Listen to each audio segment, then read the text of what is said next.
Today's guest on Real Estate Renegades, he come to me earning a little bit south of earning $1 million with a goal of earning $1.1 million. He wanted to hit that $1 million mark, and worked together for a year, hit $1.4 million, and now we've set the target for earning $2 million in the next year. So I love it when we have agents that literally implement the ideas that we teach them. They do it well. They do it with a big, broad smile on their face, and they challenge markets where everyone else is sort of going down a little bit and complaining about the market's tough.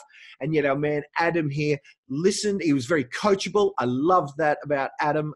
He's just a champion, and we're just warming up with this man. So stay tuned. You're going to learn from one of the best, REMAX's #1 agent in Australia, Adam Gould.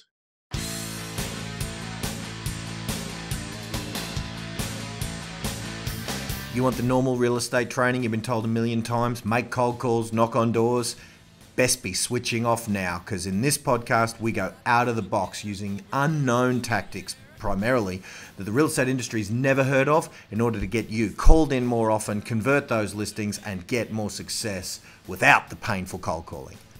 Listen up, we're in for a ride. This is Real Estate Renegades. We got the official word that we are the #1 team in the REMAX network for the month of November. So it was that's the network, countrywide, nationwide, yeah. Yeah, nationally, and that was that was really good. We've only had that place once for a month section. That was in April. So we've been working really hard to get it again, and it was good. It was a absolute record month for me personally and our team. So we're very, very, very excited. It's a big thing. Oh, rightly so, mate. And I know that that's what I love about you, mate. Last time you won that award and you got that #1 spot nationally, you were telling me that you were at a conference and you were sitting there watching all the second place and the third place and the fourth place. You're sitting there, shit, whoever did #1 did pretty good. And you're such a non-scoreboard watcher, you didn't even know that you're the guy that was about to get the #1 spot. So I love that mix of humility yet pride at the same time. GT, you'll be glad to know I haven't really upgraded my ways. Apparently there is a way I could track it for the month, and our operations manager was there last night, and I said to him, maybe they'll make a way you can track it. He goes, Adam, you can. I was like, okay, maybe that's just not my thing. That's it. You're so focused on doing what it is that you do. Yeah. It's like, they call it in basketball scoreboard watching. And because I've got some friends who follow the NBA, and like Eric Thomas and stuff, and they say that the scoreboard watchers are never the Michael Jordans and stuff. They'll look up and see that they scored 51 points in a game. You know what I mean? But they ain't watching the scoreboard. So it's a trait that I want you to change, brother. We just get on with it. Yeah. Get on with it. Nice, man. Well, mate, let's take this opportunity then to, I suppose not only inspire some folks around the country who kind of follow the both of us, but let's, because that's inspirational, mate. But let's paint the picture. In WA, they've had a little bit of a slowing market and a legislative change, and those two little factors have resulted in, some people estimate, half the real estate agents in this state leaving the industry because they just couldn't make it happen. And we're seeing some signs of Queensland and the eastern states. Similarly, there are agents out there saying, they're dropping like flies, is the way I would put it. And they're struggling, even if they're not, if they're still in. What would be your overall, let's get into some nitty gritty, but overall, what would be your take and your advice to those people who are saying, well, the market's tough and you can't succeed in property anymore? Clearly someone forgot to tell you that. Yeah, look, there's definitely been a change, and we've felt it. I think look, you've got to work. We've got to work hard. That's an absolute guarantee. And I get asked this question all the time about the market. We've got to work hard, and in some cases we're working 3 times as hard to get a sale for our vendors. And but they're all smiling. Everyone's smiling. Everyone's been happy. So obviously still getting good results. But we're even right into this the festive season. We are still going. It's business as normal today, and we'll continue. Well, we were swapping messages at some ungodly hour of this morning. And, I was half expecting you to say, let's jump on now, knowing how busy you are. But I was heading to the gym all day, and we found a spot at like 3:30 in the afternoon where we could do this. So literally, this ain't the wind down season for Team Gould. This is foot on the floor for your clients, how you serve them so well, mate. Yeah, we definitely, yeah, no, look, start early and finish late. It'll be a big night tonight as well, and then it opens and that sort of thing. So we love it. I love it. I really enjoy it. So it's good. I say all the time, look, I've got a great team around me, and that's, I certainly can't take all the credit. They work really, really hard, and they're the best in the business as far as I'm concerned. It's been a massive learning curve. I mean, 3.5 years ago, I hadn't sold a property at all, so we've put the hours in, and it feels like I've been doing it a lot longer than that. Yeah, I remember Amber Worshin was saying once, her objection when she was a younger person, you and I are no spring chickens like Amber was. She was in her early 20s, but doing similar dollars that you're doing, those 7-figure plus dollars. And when people would ask her about her experience, because she was young and looked it, and how long have you been in the business? And she would say, oh, feels like forever. That was her way of just not answering, but saying long enough to frickin' do the job for you, good sir, Yes. kind of thing. So, if we were to just say work hard, that's a bit of a statement that has different meanings for different people. What would be your advice for someone maybe who's sitting there getting into the industry? They're 6 months in the game. Yep. We all know the first 6 months is our hardest 6 months. They've Absolutely. Maybe listed 3 properties in that 6 months. So they're grinding it out. And they're sitting there thinking, shit, if some of the people who've got 10 years experience are leaving the industry because it's so tough, maybe I should give up as well. What would be your specific advice of what does work hard mean as far as length of time and maybe even some of the activities that beginners should do so that they're not another statistic? I think get down to basics is the best advice I can give. And I think a lot of people, and, I've got to think of it all the time too, even though I'm not as I said, 3.5 years, I'm certainly far from a veteran of this industry. I still do things today, do it every day that I did when I first started. And that includes, door knocking, letterbox dropping. I don't do a lot of as much as I did, but I still do it. And I still remember how I got the business in the beginning. Social media, there's all sorts of things that I do. And I think sometimes we have to just regroup and go back to basics. And, with the change in the market, here we had to do exactly the same because we had a job to do. We had lots of properties on the market, but we have to look after our clients. So back to basics. And I think concentrate on it, even if you start at a small area. And I think when I first started in this industry, I'd go to some big events in ARIC and that sort of thing. And you'd hear some agents and say, wow, that guy's doing 3 million. How could I ever compete with that? And I was lucky enough yesterday, I got to speak at REMAX to some agents that have joined the team there. And I went into the head office. And one of the things I spoke about was exactly that. Just keep it basic and remember always what you do, be consistent, and just keep doing that over and over again. Do the same thing. Find out what works for you. Don't put too much on your plate. And one of the things I did say is you see a lot of agents, bigger agents, and they have big budget, do bigger things.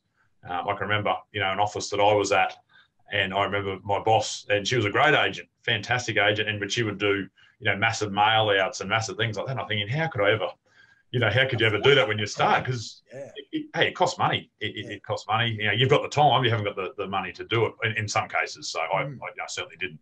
Yeah. So, obviously, as you grow, you can do more things, but keep it simple, and just over and over again, the same thing. And people, I remember door knocking when I first started, and, I don't do a lot of it anymore, but I did in the early days. And you just had to keep doing it. Everything I did, I just had to keep doing it. The more we did it. And the next thing you know, I remember my PA ringing me saying, Ads, where are you? How many houses have you door knocked today? I've knocked 4. Like, what? You've been gone 2 hours? Yeah, I had a cup of tea at number 9. And then the other lady called me in to have a look at her kitchen. And then, now they're literally, they are like friends now in my farm area. So, it's good times.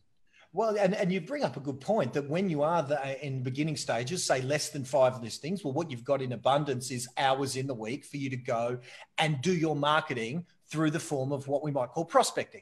Prospecting is still marketing. It's just outbound delivery of your message via your voice and via your phone or via your knocking on the door.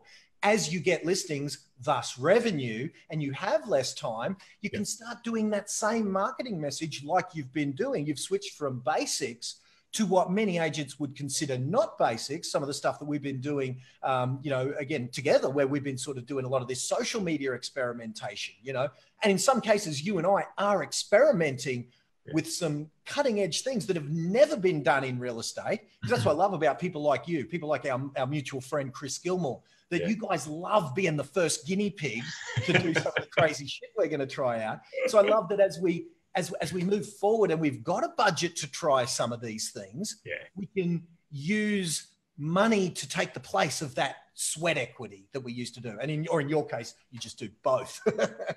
Absolutely. But yeah, and absolutely, that is so true. And it still excites me to think of the days when I started with, when you're saying with people in the first 6 months when they had 1, 2, 3 listings. I remember the first office I was at, I got a promotion, and that was my desk was in front of the window and I had no listings. So the window was a good thing. You use every single opportunity you can get. And I think some people say, hey, door knocking doesn't work, letterbox dropping doesn't work, phone calls don't work. Hey, do all three. If you can do your social media, you've got time. You've got time to do it. Get in and just do it, and you will make a really, really good career, no matter how tough the market is. Well, to me, I've always said, and as you and I have spoken about a bunch of times, and as people hear me on stage ranting and raving, that it's not one way one gets 20 listings in a month. It's 20 ways someone gets one. And that's just a metaphor, that it's layers. You never know what the one thing is going to be that tips them over the edge. They might have seen a letterbox drop that didn't work in the estimation of the agent, but they then saw a Facebook Live sometime like this, and then they saw a branded trailer or whatever it might be that's got Team Gould or Gould Times written all over it.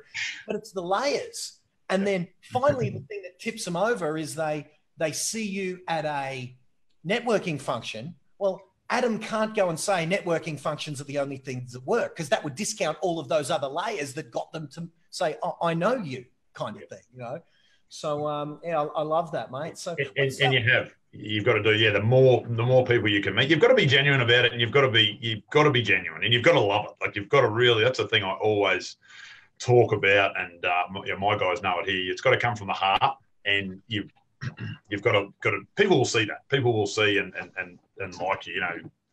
We sponsor some clubs and that sort of thing, and I actually really enjoy it. We get involved and have a bit of fun along the way, and I'm down there often doing a live at the Sharks Triathlon Club, and Jackson's involved in the Cubs, and I used to go to Cubs. So it's all that sort of community stuff. You've got to love it as well. You don't just do it because of your business. You've got to have an enjoyment. Yeah, and if there happens to be a business benefit, that's a nice bonus. But the primary reason is for how it does some good stuff in the community. Genuine. Absolutely, you've got it. Of course, that's it. Yeah. Have you read much of the Gary Vaynerchuk stuff that I've been spouting on about? I know that we've been working together for maybe not even a year. I don't know. How long's it been? Just under. I think we've been. It must be over 6 months. So it's the start of this year we started, and we're it's at the beginning of the year. So it's just under a year. Yeah, I've been reading a little bit of it, GT, but I haven't. So he's got that book, Jab, Jab, Jab, Right Hook.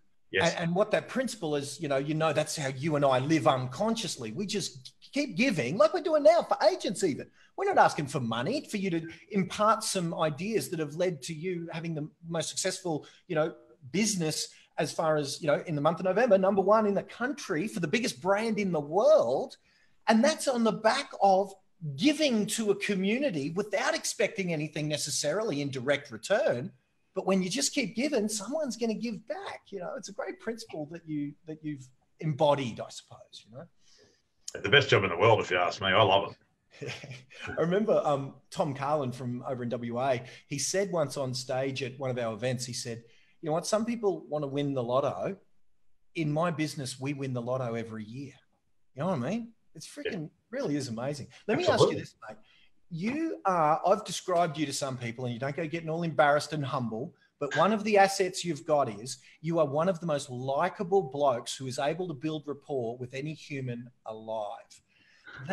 Now, my question to you is this: is that a learnable skill, or if someone doesn't have it innately as you do, or heaven forbid, if I've only known you for a year, were you always like that? Or maybe you built it. Maybe you were a right royal bastard when you were 20. I don't know. But I doubt it, because I don't think you're that good an actor. But tell me about likability, the ability to build rapport. Is it innate? Can it be cultivated? And if someone thinks that they're not that, can they cultivate it? Or what are they going to do if they're not that? Because I see that as a real asset you've got. Yeah, look, I guess you. I think it goes back to being genuine. Like you've got to be some element in you that you love. Otherwise, people will see through that and enjoy. I guess some of the things that I've done. I learned. I remember having a business years ago, and a trainer that I met, he said, "Yeah, put in the work and the money will follow." When I was a young guy, car cleaning days and push bike and trailer and doing all that sort of stuff. Teenager, isn't it? You were telling me. And I remember a guy telling me that. I've never ever forgotten that. Put in the work and the money will follow, and it's so true. It doesn't matter what business you're in. There's so many things that I've done and still do, and things that I've done years ago, and now they're coming back to the rewards coming back. So I think it's something if you're finding you've had some bad decisions in your life, you can always change it around. It doesn't mean I think just because you turn it around today doesn't mean it'll pay tomorrow. But certainly this is a marathon. This business is a marathon. You don't turn up here to sprint it out for a couple of years and get in and get out. This is a long-term project. For me, it's a long-term project. I can't see why anyone would want to do it any different. So you can change. You can always change, and I think, but you've got to enjoy it. You've got to find a way to make yourself, enjoy it. I don't know, it comes naturally to me. It must come naturally to other people, I'm sure. For sure. And I it's an interesting question. And the only reason I asked it is A, it's you and you embody it more than most I've seen. But B, I did have that specific question who said he's introverted and he can't be, I was talking to him about enthusiasm and stuff. And he said, he sees what I do. And he said, I can't be that. I said, you don't have to be, you just got to be you. But I did wonder if that likability, I suppose, can be cultivated. So it's an interesting thought. But definitely the thing about the marathon and the work is, were you at the event at the start of the year, mate, with Josh Altman and Luis Ortiz? I think you were there. No, unfortunately, I couldn't make that one. Okay. I was due to be there. Yeah, I couldn't get to that one, but So one of the guys, if any of the guys were there, there's a fellow that was speaking there called one of our clients called Brent Baston. He's a young fella from New Zealand. I must introduce you. He did $1 million in his first year, but I tell you, he's one of a kind. I've never seen anyone do it. He got in, right place, right time, right mentoring, because he found me and Chris Gilmore like the week before he started, and he just grabbed our programs. He grabbed all his marketing material. He just copy and pasted it. Didn't change a thing except the photo, but no one in his town had ever seen anything like that. So he just skyrocketed. But that is like winning the lotto. I don't think it's possible to judge this business by someone who manages to sprint like that. I believe your fifth year is going to be your payoff to the tune of 7 figures if you want it to be. In your case, you got there in your 4th year, So, not a bad 4 or 5 year run to win your gold medal, man. So, no, it's been good. Just over 3.5 years now. So we've, but as I said before, it feels like longer. Yeah. Let's get some specifics for a rookie. Then I'm going to ask you for some specifics for a mid-level agent. Then I might ask you for a tip for the Tom Carlins, Chris Gilmore's, Matt Steinwades of this world. Because I love it about you guys. You're always learning from each other. And I love being the middleman, kind of being the transfer of, an Adam Gould tactic to Matt Steinwade and a Matt Steinwade tactic to Gilmore, etc. So, but for your rookies, what was your door knocking script that you knocked on that door, you're cold, you're doing that, and just to start that relationship? What was your mindset? What were you thinking? What was your ideal outcome? And then how would you go and approach that and deploy it? So straight away I'd start. I had a very strong letterbox campaign that I'd do. So I'd 4 a.m. in the morning I'd start. I did 1,180 letterbox drops in my area. There were 1,297 houses, but a lot of them had no junk mail stickers on them. So that brought us down to 1,180. And it was an area that I lived in. And then I would go in the afternoon, so between 3 and 5, and then I'd go and door knock. That was all information. So it was all, instead of just being a fly, it was information about how much a property sold for. So fortunately, in the early days, I didn't actually have any listings, but then I would let people know what was happening. So I'd do like a market report for that area and statistic. And, on average, there was between 70 and 56 and 70 houses only ever got sold in the estate and that sort of thing. And that would bring, that's why we're getting good prices and give people information. I actually really enjoyed it. I knew straight away that where you made your money was between the letterbox and the front door. That was a guarantee. But I had to get that information in the letterbox, and then I'd follow it up in the afternoon. So between 3 and 5, I'd door knock. And basically, I'd pretty much start by asking, did they get the letter in the mail? Just let them know. I just want to let you know, I'll put that in there. And let them know some facts. Look, some people took that really well. Some people didn't. But I'll tell you, over the years, now all of a sudden those people, they call you, and it's again, it took me 9. They do say that it takes 9 times, I think, for someone to meet you, and far out. It took me 8 to 10 times, and all of a sudden those people know now. And then all of a sudden, as you get things better, you get a few bus stops up in the area, then you get a few sold signs, and then all of a sudden you're advising people on that area. And so my script was pretty simple. I probably haven't answered that question straight out. It was very, very simple. I was just basically letting them know information. Never ever a slick sales talk or anything like that. Because hey, I'm 6'7", rocking up at someone's doorstep at in the afternoon. It was you had to be careful and sort of keep my distance from the door. And if someone had an interest, I'd actually be interested. Like, I'm into motorcycling, and someone had a motorbike, I'd have a talk about that. I was a marriage celebrant for many years, so someone had the marriage celebrant sticker on the. Oh, you do many weddings? Like, I actually was interested. Kids go to the same school as my school. You're going to the disco, and then I'll turn up to the disco and have meat trays, and school would sell. I'd be walking around the meat trays. School would sell the meat trays. It just rolls on from there. It's good fun. I love it. And what you've put in there is that you've executed the thing that, we teach in our, in one of the programs. There's a module in there that talks about, okay, if you don't know how to build rapport, here's the formula. Step 1, be on the lookout. What can I notice that I can comment on with which I can build rapport? Step 2, make the comment. Step 3, state why you're making that compliment as true. Step 4, ask a question about that thing, that when they answer, in order to answer the question, you have to accept the compliment as non-flattering. So case in point, if I was applying that formula now, let's pretend it's not role play, right? Let's pretend we've just started the call. It's mate, good to see you, man. Thanks for doing this Facebook Live with me, man. It's awesome. I know how busy you are. But mate, before we get started, man, I see all those bloody... knowing even without my glasses, but as I put them on, I see REMAX awards galore on the wall behind you. Mate, what the hell are they for? And the word tells me that you just got an award. Yeah, what happened there with November? All right, so you see that for the next few minutes, Adam is going to bang on about proudly what he achieved, because I noticed something with which I could compliment. If I'd have just said, hello, Adam, you look lovely today, and aren't you so good at what you do? He'd be there, oh, yeah, what's this, slick buttering up salesperson want? You know what I mean? But by noticing and asking a question, they tell you, and that connection's built. Well done, my man.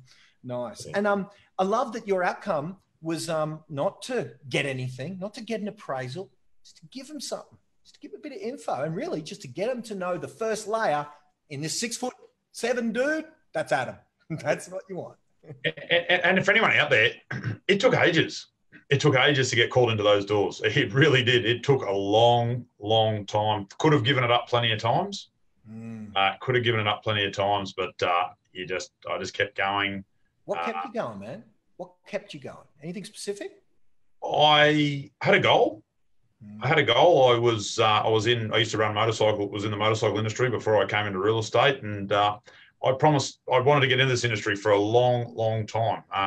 When I used to clean cars when I was at school, I would clean real estate agents' cars. So that was always a goal. And I don't know, for whatever reason, I went through different paths, and I think everything I did, I learned. So I don't have any regrets of what I've done, but I wanted to do this job. And so I gave up. We gave up everything. Basically gave my job up, and my wife was a nurse, and we had a little baby. And I promised my kids that I said we'll do this business, and I'll be at every single sports carnival, and I'll go to every swimming lesson you have, and every swimming carnival and school event. So that was a big thing, because when you're at a shop in this retail store, you're there 80 plus hours a week, and you can't leave the store. So we missed out. I was sort of missing out on things, and I didn't like that. So to be truthful, that's what kept me going. I'm doing it for my family, but it's a job that I love. That's sort of putting it exactly, and that just kept me going. Podcasts, put my headphones on a letterbox dropping, listening, getting more knowledge as I was going. So I call that a double up, because you're delivering, getting it was great. Yeah, beautiful, mate. Now let me add something. This is where you and I kind of get a bit deep with our camaraderie, because it's just been serendipitous. It's been at exactly the same time. How has energetically, because it's not only doubling up, man, because not only while you're doing that with your podcast on, you're delivering your thing, but you're staying in shape if you're doing 1,000. And you've dropped God knows how many kilos. And a lot of people have mentioned, as have I. That's 70 kilos now. 70 kilos, mate. That makes me embarrassed that I've only dropped 30. Yeah. I thought I was doing all right, brother. But congratulations, man. Thanks very much. That's inspiring to me, as I've been on the same journey at the same time. How has that physical energy and that ongoing move contributed to your ongoing success? Because it's like all these things have happened at once. You've embraced sort of me and the craziness and the online world and the coaching and some of the new ideas I've introduced.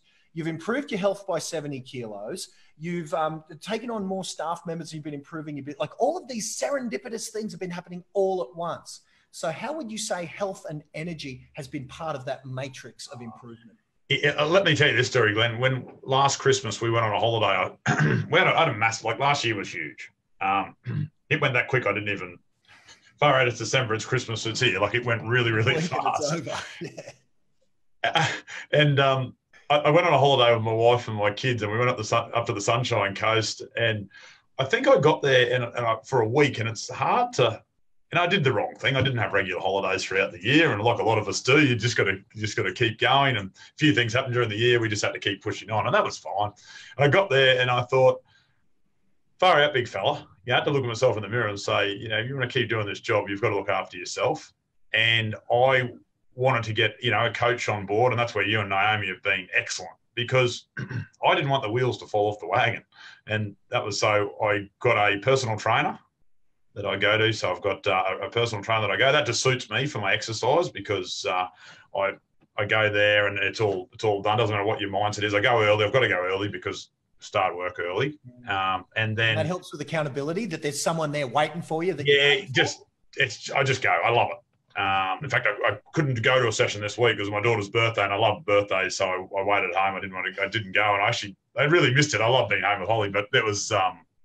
It's going. So I thought, so now it's habitual, and in the absence of it, many of us sort of think of torture or painful, you missed it when absent. It's become so habitual. I'm used to it. That's the first morning on Wednesday morning. I thought, really missed this. So anyway, that's sort of what I did. So now I've got a team. I've got a team behind my team, basically, and that was a big thing. So to answer your question, the energy's been absolutely amazing, and to lose the weight has been very, very good as well. So so there's definitely some points for the beginners, guys, or even if you're not a beginner, you've been in the game for a while, but you're struggling because of the market shifting and all of that. Well, then you got to just act like you're a beginner again. So get your energy back, get your mojo back, and get your butt out there and pretend you're a rookie, and then go up against the best of the best. So very nice. And there's nothing stopping anyone. There's nothing stopping anyone, a rookie, going up against the big guns. That's how I started. So there's nothing stopping that. And hey, tell you what, we get lots of hits in this game. And you look, I think that's the other thing. You look at a lot of big guys, you think, far out, they're so positive. Everything's all so good, but you can work your way up. There's things happen in days. You just shake it off, go, keep going, go, keep going, and that's you've got that Rocky speech in I think it was in Rocky Balboa, where he's up his son. He's saying, "You're better than that. It ain't hard you hit. It's how hard you can get hit and keep moving forward. That's how winning's done." And in this game, in those early years, it feels like you're getting nothing but hit. And I just went and saw Creed 2. Oh man, look, I'm a Rocky tragic, right? A Rocky tragic. So actually, on that point, man, you and Jenna, are you guys coming to Arnold's this year? Because I always invite my one-on-one students, as you know. I think we've talked about that, haven't we? And you're on the. I haven't been saying anything, but we're there. We're coming. Okay, sure. I got a surprise for Jenna. I hope she's not watching. Jenna's under strict instructions not to tell anyone at all. Oh, we've just told the world. Sorry, bro. No, you told her not to. He said, don't tell anyone. So we're like, No, well, we're on. Well, the last 2 years in a row, Stallone's been there, man. So we're there. We're going to be there with you. Yeah, she loves the poker, so she's really excited. Oh, really? So she's going to play, and you and me are going to drink bourbon, but with soda water. We'll stick on our diets, no sugary drinks. We'll just have soda water. Absolutely. Look, yep. Is there a gym there? Well, there's Gold's down the road. Last time we went, Arnold dragged me down there and gave me a frickin' thumping, the bastard. So we'll be there. Yeah, we'll do it. We're supposed to just hang out and do an interview like this, and he said, no, screw that. We'll go do it at Gold's gym after we work out. I'm like, bloody hell, mate. We're looking we're looking forward to that. Your dreams come true. So yeah. We're going to Vegas for the REMAX, the R4 in February. So that's going to be really good. So I was lucky enough. I don't talk about this stuff, but you got awarded in the Hall of Fame, the REMAX, Hall of Fame. So that was just genesis of, come on, you got to go. So we're going to go over and have some fun. You got to go, mate. Very nice. Well, at one of those conferences at REMAX, I'm pretty sure it was REMAX. They had Bon Jovi playing. Yeah. I think I'm a genius getting Shannon Knoll, right? They get Bon Jovi. That's how to put on a conference, man. Tim McGraw, I think, is playing. Is it? Wow, he's playing this year. Next year, he's playing. So yeah, we're going to see him. Jesus Christ, they were very cool. All right, so we've given some rookies some tips. What I wanted to ask you was, for our mid players, what would be your advice around? Because what I love about working with you, mate, is given the 3-year time frame, you remember exactly what it's like to be a rookie getting punched in the face for your first 2 listings. You also remember a couple of years ago what it was like to go from that just Adam to that first hire, which is definitely the next level. Once you've got that 5 to 10 listings, you need a PA. Yeah. Give us your advice around that first hire. Who should it be? What should they do? And when should we do it? Yeah, that was a big investment and a big decision at the time. Someone asked me the other day if I had $20,000 and I started real estate, what would I do? I said I'd employ a PA from the beginning because it works for me. I'm certainly no admin. I don't love the admin side of it. I love being out there. I love going to people's homes and talking to them, and that's what I did. That's why I came to this job and I had a vision that was doing that. So we have got a good admin team here. Ellie's beside me now, and she's I call her my minder. I don't get away with anything. Ellie has got it all covered. She even books my haircuts, man. Yeah. As you know, Naomi just popped in. You mentioned Naomi before, and you're absolutely right. Naomi and I are as much a team as you and Ellie. Literally, I'm the mouth of this organization, and she's the brains and the hands. Yeah. And so putting, my advice, if you put someone on, do your research when you put your person, you put your PA on. You need to have someone that can work with you. You need to have trust in that person. It's a full-on job. It's certainly not a 9 to 5 job, as we all know. So you need to have someone that's creative as well in your team. So when you're looking at a PA, creative, it's hard too. I guess I put someone on full-time when I first started. And when I first had someone, my first hire, as you call it, and it's a good way to put it, I put them on full-time because it's very hard in this job. You sort of don't know when it's on, it's on. Yeah. Like we're here 2 weeks ago, we're here launching 8 properties. The next week after that was 4 properties. So photos come in at different times. So just to say, have someone come in Monday, Wednesday, Friday, say it wouldn't work in my business. So that's how when I started, it was a big thing, and slowly handing over, because the business is about us as an agent, and although it's a team, it's still got to come back. So things have got to be done how I liked it. So that was, and I am particular. Everyone knows, but that's how it's got to be, because I mean, at the end of the day, it comes back on us. And I've got a job to do. My clients are calling us and calling me and getting me in, so I have to make sure that we've got a good team. So yeah, do your research, gang, if you're going to put someone on. But I would recommend that, go for it. I had lunch with a client yesterday. I sold his property and he moved down to Sydney. I didn't get to see him much during the sale. I said, come up, and I went out for lunch. I took him where I took you, Glenn, to the Sirima. Oh, it's beautiful. Yes. The Sirima looking out over that winery, the fields, beautiful. And I took him there, and he's a financial planner, and he was talking to me. He said, I'm going to have to put a PA on. He said, this is just so, selling some of the things that he saw through the sale of his home. He was wrapped. He wasn't even there. And it was just such a smooth process. And he said, Ellie rang and Karina called and everything I don't know, the next bit's sold. I've settled and money's in my account. And he said, I'm going to have to do that. And I said, just do it, mate. You'll make the money back. Yeah, I love that. And so it's like he's smart enough to, as a prospect, he's learning from you how he was seeing what did Adam do that was Adam's highest and best use of his time. Then how did those other tasks that were necessary get done by experts in their field? Thus, you can serve with those standards that you've got more people. Beautiful. It's but you've got to make sure that you run. It's all good having a big team. I've seen a few businesses where they haven't quite got that team structure right, and that's the only thing I would say. You just got to be careful because it can be harder having someone than without them. Like sometimes it's easier to do it on your own if you haven't got the right person. Okay, so it's the right person. In what order, or is this just, are they all equally applicable and then remove any one of them, you're in trouble? Yeah. Right person, right systems and procedures, and right standards. Which of those three? Is there a rank order of those priorities, or are they all three equally? All three are equally important. And I think it's very hard because I remember one of the owners of an office that I was at when I first started said, Adam, probably not get a PA now because you need to get your systems in place. Very hard when you're flat out, trying to get systems in place. So get it in order the best you can. But I think when you need someone, like, I was doing crazy stuff. I knew it was time to get, when I knew it was time to get a PA? When the news agency across from our office was wrapping the newspapers and he was leaving to deliver them at like 4 a.m., I went, it's probably time to get a PA because and fronting up again the next day. Now, no one, I'm putting this out there now on the live Facebook stream, but that's what was happening. So, but I had to do the jobs because it was all the admin stuff. I didn't have anyone to help. Yeah. So, and I thought something's got to change because I wasn't doing that 5 nights a week. I was certainly doing it a lot of nights a week and working from home. So it frees you up. Still busier than ever. You're still busier than ever. You're still going, but you take it up to another level and another level and another level. Yep. And then it was a highlight for me when I got a PA for the PA. That's when you're thinking far out. This is good.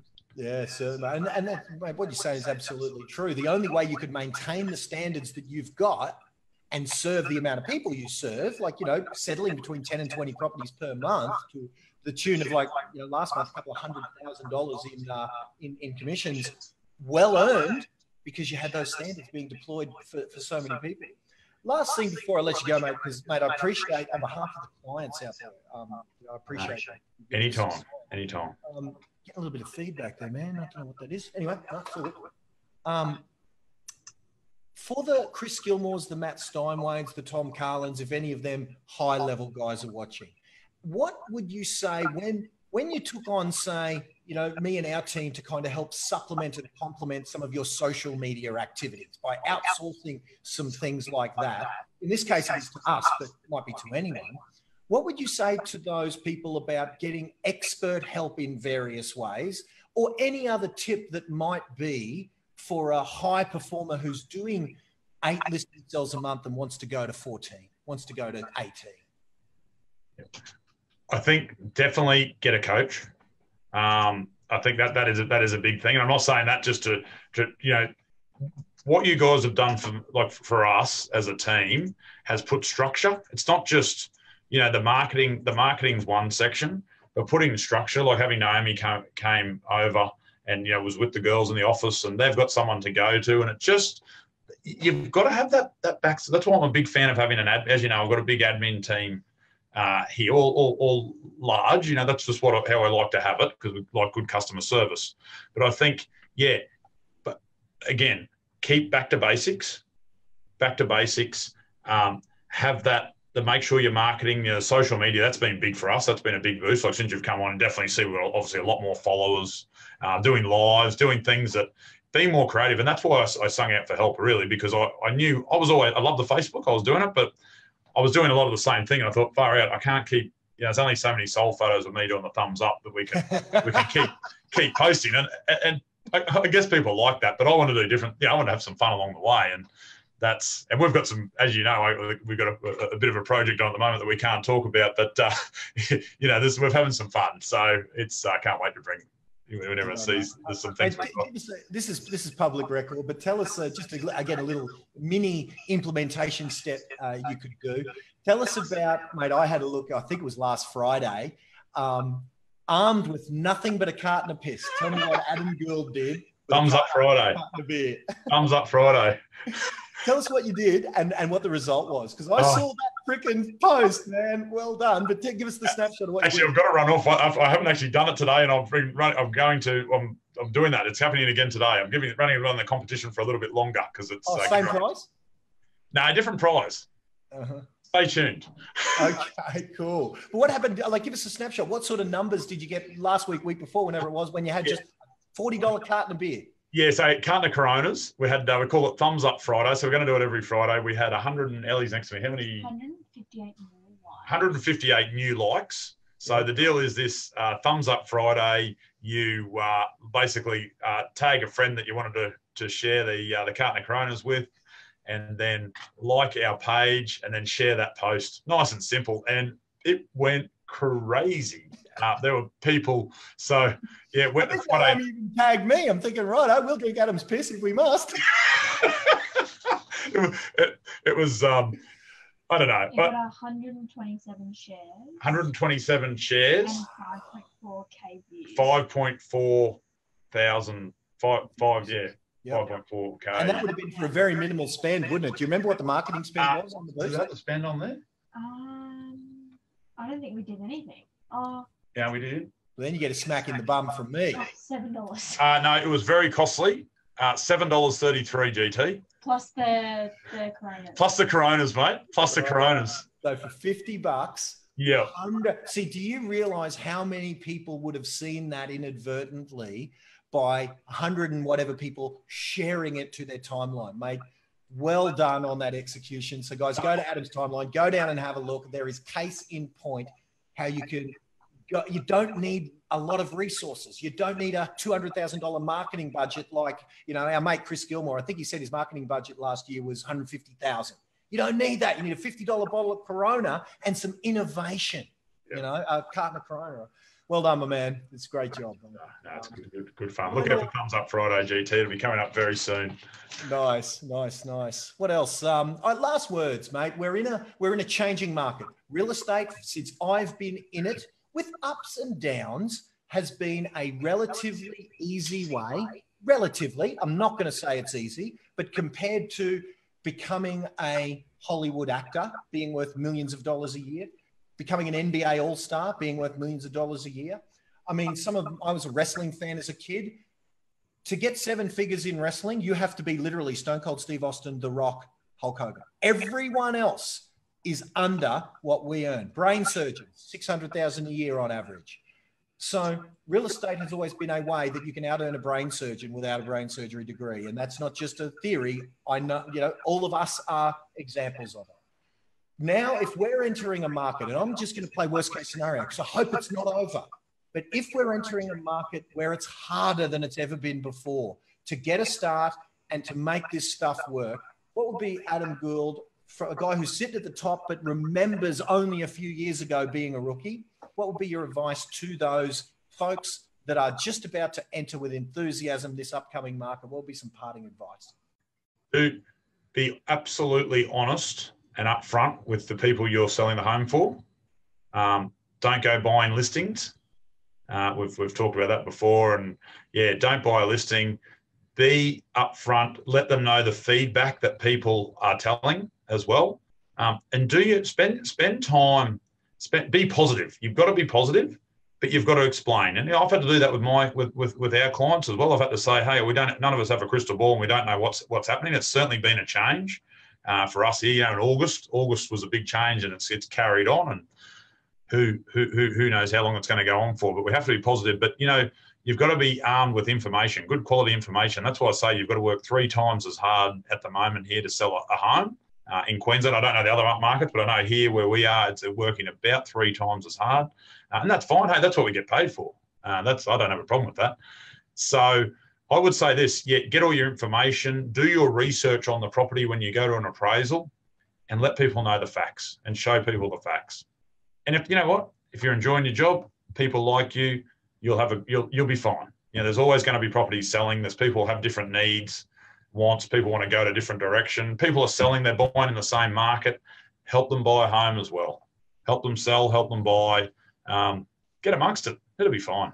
We'll be fine. I love it. You take that attitude and you couple that with that attitude Adam mentioned at the start of this interview, with that brutal work ethic, where often me and Adam are having chats and the sun ain't up yet. And we're sharing our WhatsApp messages before dawn or well after dusk. So you couple that work ethic with that likability, and you can retain your attitude, and couple that with the honesty we just talked about.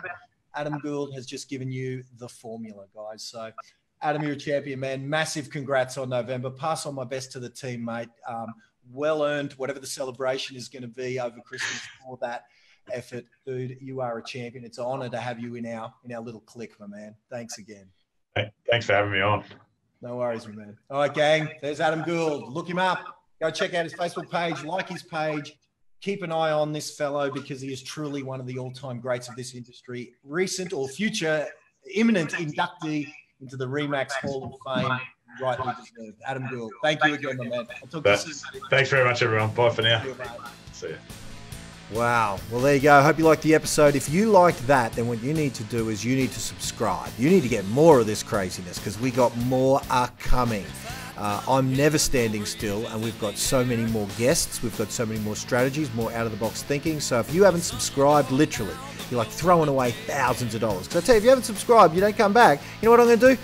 I'm going to find you, I'm going to market to you, and I'm going to charge you for the very stuff that on this podcast we give away for free. So whack that subscribe button on whatever your favorite podcast weapon of destruction is, and we'll see you on the next episode. Bye for now.